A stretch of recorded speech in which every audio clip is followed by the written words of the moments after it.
लहराती हुई पहाड़ियों और फुसफुसाते हुए पेड़ों के बीच बसा था एक छोटा सा गांव जिसका नाम था फुसफुसाते विलोज। ये एक शांत और प्यारा सा गांव था जहां लोग जमीन से जुड़े हुए थे। यहाँ जिंदगी आराम से चलती थी। बच्चे खेतों में खेलते, उनकी हंसी हवा में गूंजती। बूढ़े लोग अपने घर के बाहर बैठकर कहानियां सुनाते जब सूरज ढलने लगता। लेकिन इस खूबसूरत जिंदगी पर एक साया मंडरा रहा था, एक ऐसा अंधेरा जो हड्डियों तक ठंड पैदा कर देता था। गांव के बाहर एक वीरान पहाड़ी पर एक पुरानी हवेली खड़ी थी। इसकी टूटी हुई दीवारें और खाली खिड़कियां एक दुखद अतीत की याद दिलाती थीं। लोग उस औरत की कहानियां फुसफुसाते थे जो कभी इसकी दीवारों के अंदर रहती थी। एक औरत जिसके साथ धोखा हुआ, जो पागल हो गई और जिसका अंत बहुत बुरा हुआ। कहते हैं उसकी आत्मा अब भी हवेली से बंधी हुई है। कई पीढ़ियां बीत गईं और भूतिया हवेली की कहानियां गांव की रीत में रच बस गई। माता पिता अपने बच्चों को उस शापित जगह के पास न जाने की चेतावनी देते थे। सबसे बहादुर लोग भी उस पहाड़ी के रास्ते पर जाने से बचते थे, खासकर सूरज ढलने के बाद। हवेली एक खामोश पहरेदार की तरह खड़ी थी, जिसका साया पूरे गांव पर पड़ता था। लेकिन फुसफुसाहट अंगारों की तरह आग में बदल सकती है, और एक जवान लड़के के दिल में उत्सुकता डर से भी ज्यादा तेज जल रही थी। हवेली बर्बादी की निशानी थी। इसकी कभी चमकदार दीवारें अब रेंगती हुई बेलों से ढकी थीं।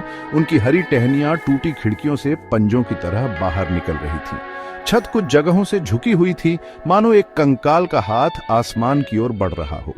धूल और मकड़ी के जाले अंदर के हिस्से को ढंके हुए थे, हर आवाज को दबा रहे थे। सिर्फ हवेली की डरावनी आवाजें ही सुनाई देती थीं। गांव वाले हवेली के आसपास होने वाली डरावनी घटनाओं के बारे में बताते थे। इसकी गहराई से अजीब रोशनियां झिलमिलाती थीं, जबकि इसे सालों से छोड़ दिया गया था। अनजानी आवाजें, कराहना और फुसफुसाहट पहाड़ी से नीचे आती थीं, जिससे सुनने वालों की रूह कांप जाती थी। जानवर उस जगह के पास जाने से इनकार करते थे, जैसे उन्हें कोई ऐसी मौजूदगी महसूस होती हो जिसका कोई तुक नहीं था। हवेली में रहने वाली औरत गांव की कहानियों में एक दुखद किरदार थी। कहा जाता है कि उसके प्रेमी ने उसे धोखा दिया, जिसके बाद उसने उन्हीं दीवारों के अंदर अपनी जान दे दी। उसका दिल गुस्से और गम से भरा था। उसकी आत्मा को शांति नहीं मिली। वो हवेली में भटकती रहती है, ऐसा कहा जाता है, उस सुकून की तलाश में जो उसे कभी नहीं मिलेगा। डर एक कफन की तरह हवेली को घेरे हुए था, जिससे सभी लोग दूर रहते थे। लेकिन डर, जैसा कि कहते हैं, एक धोखेबाज मालिक है। ये कमजोरों को लकवा मार सकता है, लेकिन ये मूर्खतापूर्ण बहादुरों को भी प्रोत्साहित कर सकता है। विजय फुसफुसाते विलोज के दूसरे जवान लड़कों से अलग था। जब वे हवेली का नाम सुनकर ही डर जाते थे, तो वह उनकी कहानियों का मजाक उड़ाता था। वह कहानियों को सिर्फ अंधविश्वास मानता था, डरे हुए लोगों की बकवास। वह रोमांच चाहता था, अपनी हिम्मत दिखाने का मौका चाहता था। भूतिया हवेली उसकी नजर में डर की जगह नहीं, बल्कि एक चुनौती थी जिसे जीतना था। विजय के संदेह की बात गांव के बड़ों के कानों तक पहुंची। उन्होंने उसे भाग्य को चुनौती न देने की चेतावनी दी। हवेली जीवित लोगों के लिए जगह नहीं है, उन्होंने चेतावनी दी। उनकी आंखें चिंता से भरी थीं। यह दुख, क्रोध और उन चीजों की जगह है जिन्हें अछूता छोड़ देना ही बेहतर है।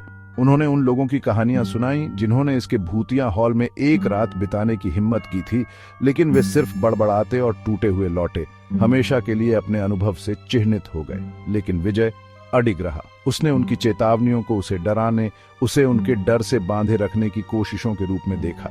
उसने हवेली में एक रात बिताने की कसम खाई। वह उन्हें और खुद को साबित करेगा कि उनके अंधविश्वासों का उस पर कोई असर नहीं है। जैसे ही सूरज ढलने लगा, गांव पर लंबी परछाइयां पड़ने लगी। विजय ने अपने चिंतित पड़ोसियों को अलविदा कहा। उनकी पुनर्विचार करने की दलीलों को अनसुना करते हुए वह पहाड़ी की ओर मुड़ा। उसका सिलहूट अंधेरे आसमान के सामने बना हुआ था। उसका दिल उत्साह और घबराहट के मिश्रण से धड़क रहा था।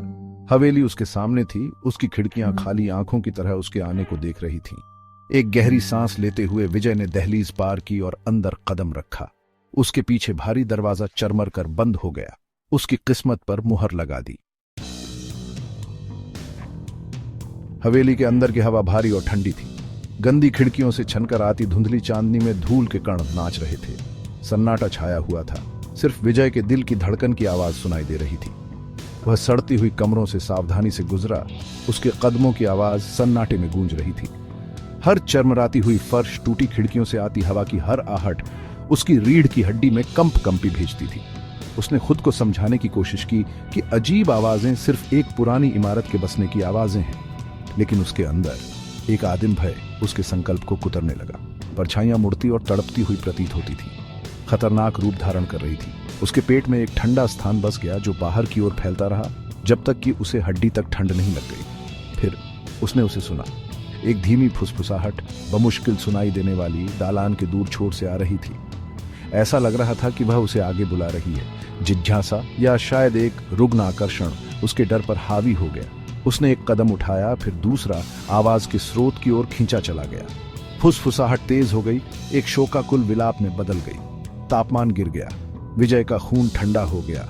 वह पीछे हट गया, उसकी आंखें दहशत से फैली हुई थीं। लेकिन बहुत देर हो चुकी थी। उसके चारों ओर हवा झिलमिला उठी और परछाइयों से एक आकृति उभरने लगी। एक औरत, उसका चेहरा पीड़ा से विकृत, उसकी आंखें ठंडी आग से जल रही थी। विजय चिल्लाया, लेकिन आवाज उसके गले में ही दब गई। वह फंस गया था। उसकी आत्मा हमेशा के लिए भूतिया हवेली से बंध गई, उसकी दुखद विरासत का एक और शिकार।